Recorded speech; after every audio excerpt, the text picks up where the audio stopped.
My fingernails grow on my fingers, and my fingers are fixed firmly to my hand. It is my hand that terminates my arm, and that sticks to my shoulder like a charm. My shoulder is a portion of my trunk. Your involvement in the Golden Dawn? Oh, my involvement in the Golden Dawn is in so much as I was very interested actually in Eastern and Western mysticism, and I spent time reading and researching when I was younger. Yeah, I guess that's it. There were some very eminent characters in the Golden Dawn, and I found it very interesting to see the history of those that had been in it, and the sort of esoteric movement, and also sort of what went on, the offshoots of it, of that sort of love of all things mystical and magical, all things bright and beautiful, really. Do you think that's why people did that thing when they played Stairway to Heaven backwards and said that you were talking about Satan? Yeah, well, you know, I'm going to go straight back to the Beatles here, because there was a time when somebody wrote a thesis about Paul McCartney being dead, and Paul is dead. And if you played back the records, I'm very serious here, it's crazy, but if you played back the records, there was something which said Paul is dead. And so then they started to play back all manner of records, and of course we were going to be main candidates for it. And somebody said, oh, it says My Sweet Satan in it. And I thought, oh gosh, it's hard enough writing the music one way round rather than backwards.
Thelema 93, Sorcery and Witchcraft.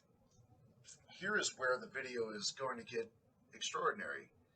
In Sicily in 1923, Crowley performed a ritual in his house named the Abbey House. The ritual was called the Abraham Melon Ceremony. On his house, he had a doorway or a window pointed towards the northern sky that was always open. The ritual took 6 months to perform. And at the end of the ritual, it was said that he was to align with his guardian angel, and the 13 entities that oversee hell would be at one with him. In 1925, Crowley was supposedly ordered to leave Italy, and in that same year, Crowley began to call himself the Great Beast. He went to Germany and started the Ordo Templi Orientis, OTO, and was there for the rise of Adolf Hitler. Through the black magic practice Union of Rose and Cross, Crowley says a magician can live multiple lives at the same time and be in multiple places at the same time. Crowley calls these lives the egos of a magician. Notice the hair, the waves in the hair, and the pictures and the facial features and these eyes. They all look the same. Well, Jimmy Page of Led Zeppelin purchased Crowley's mansion, the Boleskine House. It was a manor on the southeast of Loch Ness in the Scottish Highlands. When Page purchased the house, its condition was said to be in terrible shape. It's a strange endeavor for a millionaire at the height of his popularity. Jimmy Page also purchased Aleister Crowley's ceremonial cape and other personal assets of Crowley. Led Zeppelin had 3 tours after Page purchased the Moleskin house, and each tour ended prematurely. The first ended due to John Paul Jones, the bassist, breaking his finger. The second ended with the singer's Robert Plant, his son, died. And the third ended with the death of John Bonham, the drummer of the band. The Moleskin house burnt to the ground in 2015, appropriately because it was built on an old church ground where the whole congregation was trapped inside when the church burnt to the ground. The whole congregation was burnt to death in the Great Fire. Crowley purchased this house. There were 2 individuals that owned it before that, so they rebuilt a house on these grounds. Now, Led Zeppelin's drummer John Bonham is believed to have died in the house, rumored to have died in the house, and other celebrities are rumored to have died there as well. According to what I've read, the locals all stayed far away from this house due to the strange happenings. In Led Zeppelin's book, Hammer of the Gods, Jimmy Page gives praise to Aleister Crowley and Black Magic. The Led Zeppelin members also say they sold their souls in this book, all except for the bassist John Paul Jones. He didn't. But the other 3 members did, Robert Plant, Jimmy Page, and John Bonham. Okay, and in this book, Jimmy Page boasts about this symbol. It's called the Zoso symbol. The Zoso symbol, he says, is equivalent to 666.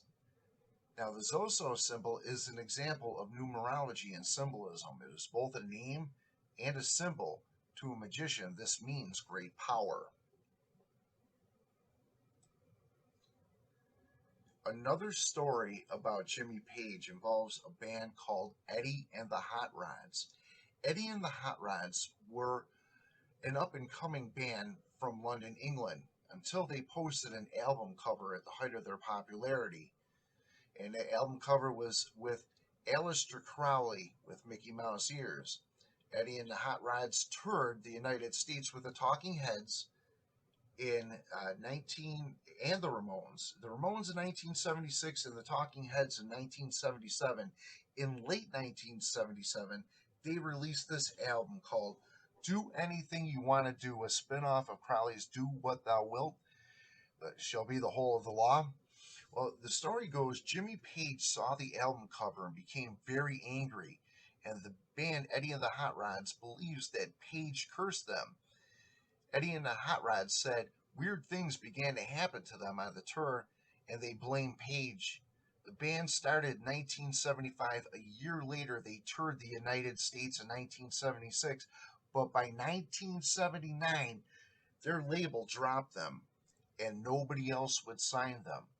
In 1981, the band broke up, and the record's cover image, Crowley with the Mickey Mouse ears, is to blame. Jimmy Page ended their careers.